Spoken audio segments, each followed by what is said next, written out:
साथ संगत जी, प्यार से कहना।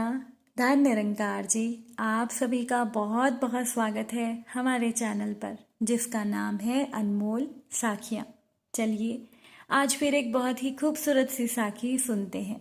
साथ संगत जी, एक बार की बात है, एक नगर के राजा ने ये घोषणा करवा दी कि कल जब मेरे महल का मुख्य दरवाज़ा खोला जाएगा, तब जिस व्यक्ति ने जिस वस्तु को हाथ लगा दिया, वो वस्तु उस व्यक्ति की हो जाएगी। अब इस घोषणा को सुनकर सभी नगरवासी रात को ही नगर के दरवाजे के पास बैठ गए और सुबह होने का इंतजार करने लगे। सभी लोग आपस में बातचीत करने लगे कि मैं अमुक वस्तु को हाथ लगाऊंगा। कुछ लोग कहने लगे कि मैं तो स्वर्ण को हाथ लगाऊंगा, तो कुछ कहने लगे कि मैं तो कीमती जेवरात को हाथ लगाऊंगा। अब कुछ लोग घोड़ों के शौकीन थे, तो कहने लगे कि हम तो घोड़ों को हाथ लगाएंगे। तो कुछ लोग हाथियों को हाथ लगाने की बात कर रहे थे।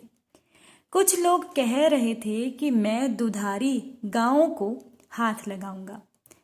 साथ संगत जी, कल्पना कीजिए कितना अद्भुत दृश्य होगा वो।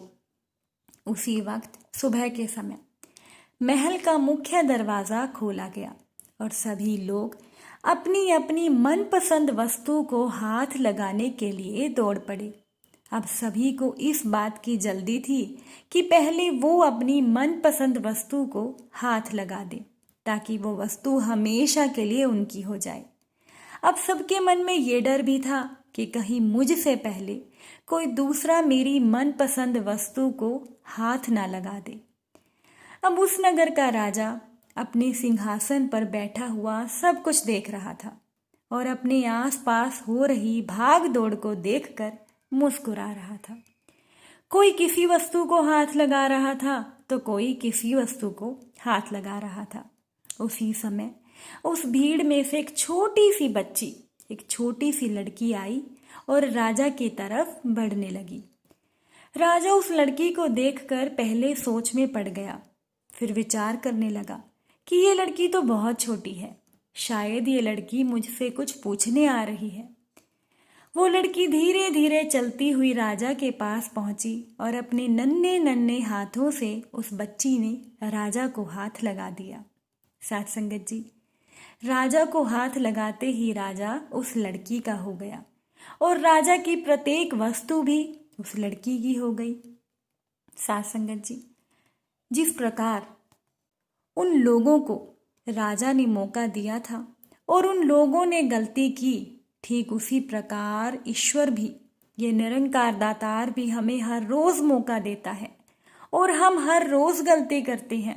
हम सतगुरु को, इस निरंकार दातार को हाथ लगाने और पाने की बजाय ईश्वर की बनाई हुई संसारिक वस्तुओं की कामना करते हैं और संसारिक वस्तुओं को प्राप्त करने के लिए यत्न करते हैं।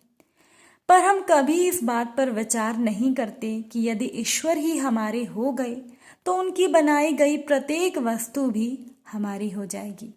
साथ संगत जी, ये निरंकार दातार, ये ईश्वर बिल्कुल माँ की तरह ही है। जिस प्रकार माँ अपने बच्चे को गोदी में उठाकर रखती है, कभी अपने से अलग नहीं होने देती, ईश्वर भी हमारे साथ कुछ ऐसा ही खेल खेलते हैं।